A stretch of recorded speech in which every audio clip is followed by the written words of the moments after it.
Your brain is the most powerful weapon in the world. Once you put away your phones and your computers and all that we have nowadays, yeah, it's great. We're up to date. But your brain is the only thing you have when you're going through depression, when you're going through hard times, when you're going through death, real life. You can't Google that, man. You're alone. You're alone. You may have a shrink you're going to, you may have a best friend you're going to, but there's 24 hours in the day where you're alone in this brain, and your brain is talking to you in all kinds of ways, and it wants to control you and pull you in these different pockets. If you can't control your own brain and your brain controls you, you got to tell your brain where you want to go and how you want to go and how you want to get there. You got to control it. If not, it's over. What existed for me was, okay, man, how am I going to make this work? And all I knew back then was hard work. The only way anything gets accomplished. That's all I heard back in those days. You got to work hard. You got to work hard. I'm not getting I can't get this paragraph. I can't remember what the f***'s in this paragraph to pass this test to get in the military. Read again. Still not getting it. Read again. But if you're not getting it, write it out. And that's how I started learning. Okay, well, I gotta write out everything I do. And then write it out again, and write it out again. And guess what happened? I got it. I can't swim. I'm negative buoyant. Go back again. I can't swim. Go back again. Go back again. Go back again. I got it. I realized if I keep going back and going back and going back until the just becomes, your mind will say, okay, we're gonna figure it out, because he is not going to stop. It's not like I'm gonna try one more time. No, it's just like alarm clock goes off, boop, we're going back. I can't read right, we're going back. I gave myself no way out, and my mind realized that. They said, okay, we're gonna adapt and overcome now. Like a lot of people say, trying hard. Your mind knows, man. It knows this guy's bullshitting me, man. This guy's lying. There's no truth behind it. When I was in Navy SEAL training, people go, how were you there for 18 months? The program was only 6 months long. You were in 3 hell weeks in 1 year. No one's ever done that. How did you do that? I talk about the new norm.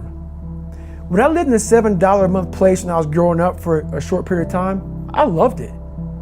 I didn't know any different. That was my norm. Once we moved out of that place, we moved to a $236 a month place. I was like, I never want to go back to that little piece of shit. But if you go back to that $7 a month place and you realize this is where I live, this is all I got, your mind says, roger that, this is home. So when I was going through Navy SEAL training for 18 months and going back through all the hard parts over and over again, I told myself after the first time, I knew it was gonna be a long journey there.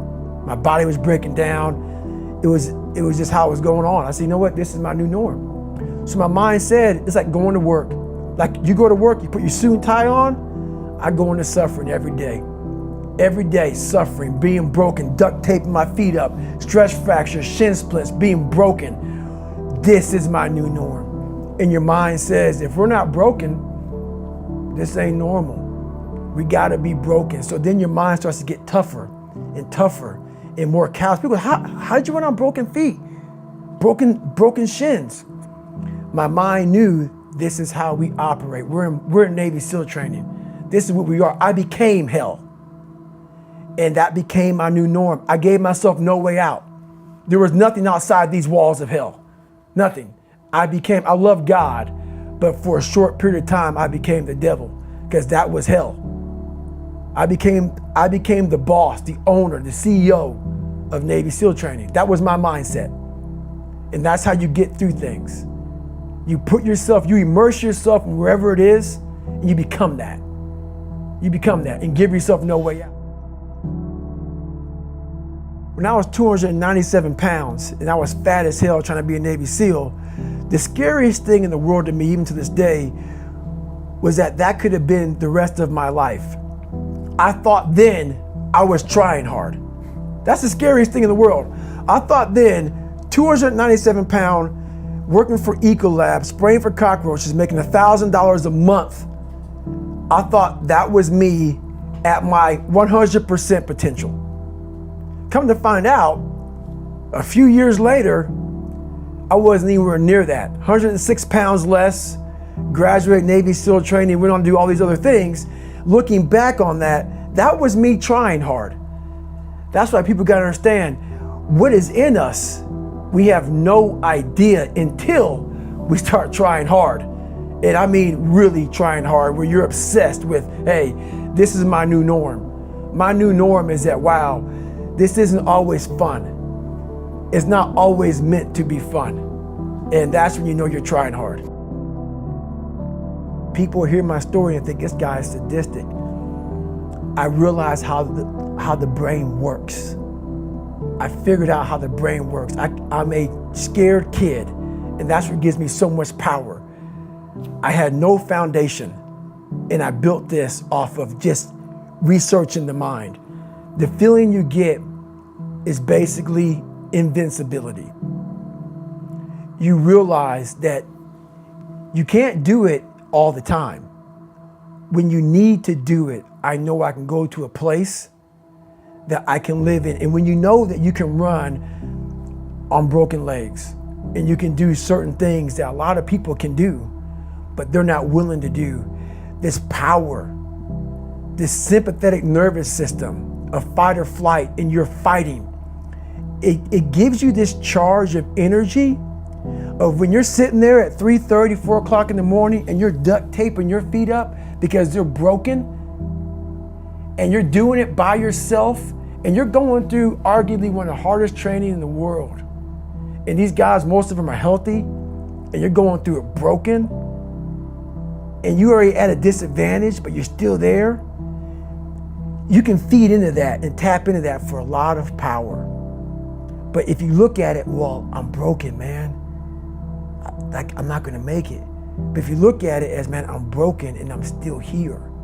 And I'm fighting, and I'm gonna find a way to get through this because I have no other place to go. It gives you a lot of power. When things start to suck really, really bad, my brain and a lot of people's brain, they don't go to your dad beating you up. Your brain says, we gotta get the out of here. This is miserable. So anger goes away a lot of times when you're suffering because your brain just says, we gotta run, we gotta go. So that anger is not popping up saying, oh, I wanna show them, I wanna show those people. No, there has to be a much deeper, when I say deeper, it has to be down to mineral soil. It has to be down to that nice mineral soil where nothing can burn. You can't burn dirt. So it has to be down that low, that literally is something in you that's at the core of your soul. But you don't find it unless you spend a lot of time with what you want to be in life. I can't give that to you. Right. You can't give it to somebody. When you find your true passion in life, and my passion for me was like, oh, I want to be, I don't give a Navy SEALs, Army, I don't give a shit. I want to serve my country. I want to be someone that I'm proud of. I want to look at myself in the mirror because I was so disappointed. That accountability mirror I talk about, I was so disappointed in what I saw every day. I wanted everybody to love David Goggins. And a lot of people did. I didn't love myself. But I knew a lot of us want to find peace first. So people say, man, you always talk about this suffering and pain and I'm at peace right now because I went through that. Right? You don't find peace first. If you do, Merry Christmas. More power to you. More power to you. I found peace on the opposite end of finding myself. And no one really finds themselves without going through trials, tribulations, suffering, accountability. And accountability is suffering. Being accountable every day for doing right for yourself, for the people next to you, it's miserable. It's hard. So, even the smallest details.